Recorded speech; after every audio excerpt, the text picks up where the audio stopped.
मैं आपकी होस्ट राज बात कर रही हूँ। आज हम कुछ कॉमन अपोजिट सीखेंगे एडजेक्टिव से। एडजेक्टिव उसको बोलते हैं जो इंग्लिश में जिसको हम सिफत बोलते हैं।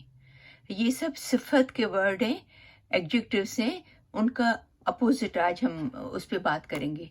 तो पहला वर्ड है करेक्ट। करेक्ट का मतलब है सही।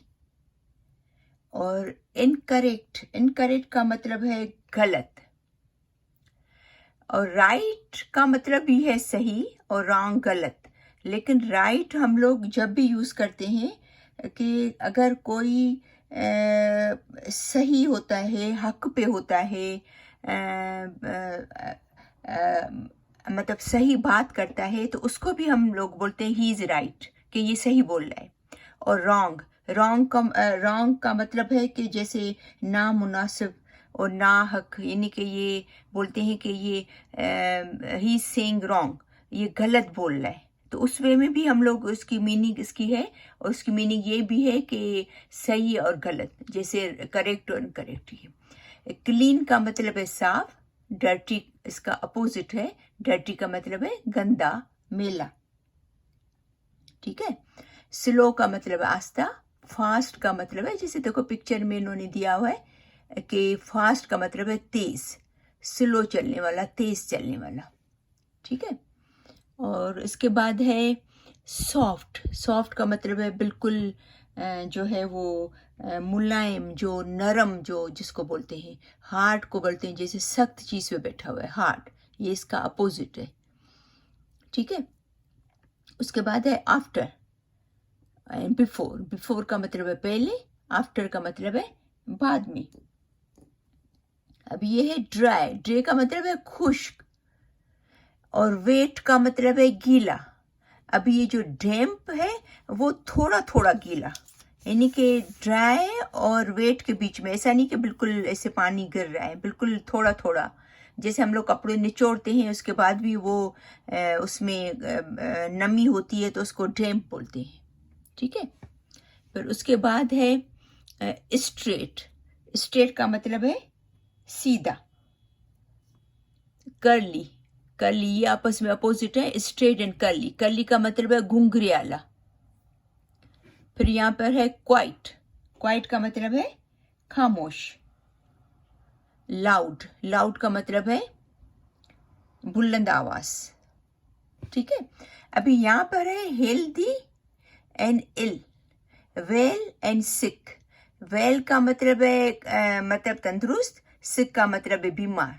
हेल्दी का मतलब भी है तंदुरुस्त, इल का मतलब भी है बीमार, जो सिक का मतलब है।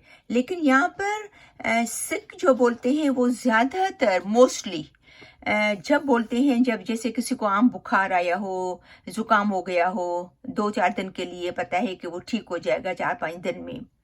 इल ज्यादातर उन केसेस में यूज करते हैं जब कोई ज्यादा बीमार हो, जैसे कैंसर का कोई मरीज है, जैसे ज्यादा टाइम के लिए बीमार हो, तो उस टाइम के उसके लिए जो है वो इल का यूज करते हैं। कि जैसे किसी को नमूनिया है, काफी 1-2 महीने से बीमार है कोई, तो उसके लिए ज्यादातर इल इस्तेमाल करते हैं।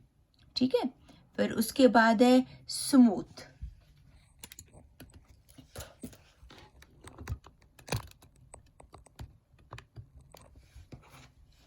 उसके बाद है smooth. Smooth and prickly. Prickly का मतलब है स्मूथ का मतलब है बिल्कुल समझो कि प्लेन, बिल्कुल जैसे जैसे ये पेपर है बिल्कुल वो प्लेन है, इसमें कोई भी वो चीज़ नहीं है। मतलब बोलने का कि कोई हमको कोई चीज़ लग नहीं रही है, कोई चीज़ फील नहीं हो रही है। ठीक है। और इसमें देखो ये इन्होंने कांटे दिखाए हैं कि आपको चुभेगी, आपको फील होगा, वो लगेगी वो चीज़। ठीक है। और यहाँ पर है यो ओपन। ओपन का मतलब है खुला। शट का मतलब है बंद। ठीक है। और उसके बाद है ये यंग। यंग का मतलब है जवान। और ओल्ड का मतलब है ओल्ड का मतलब जो है वो ज़ईफ़ भी है, यानी कि बूढ़ा भी बोलते हैं, ज़ईफ़ भी बोलते हैं। ओल्ड का जो दूसरा मतलब है वो पुराना भी है, लेकिन यहाँ पर जो यंग और ओल्ड का मतलब है, ये है मतलब जवान, और यहाँ पर बूढ़ा है, ठीक है।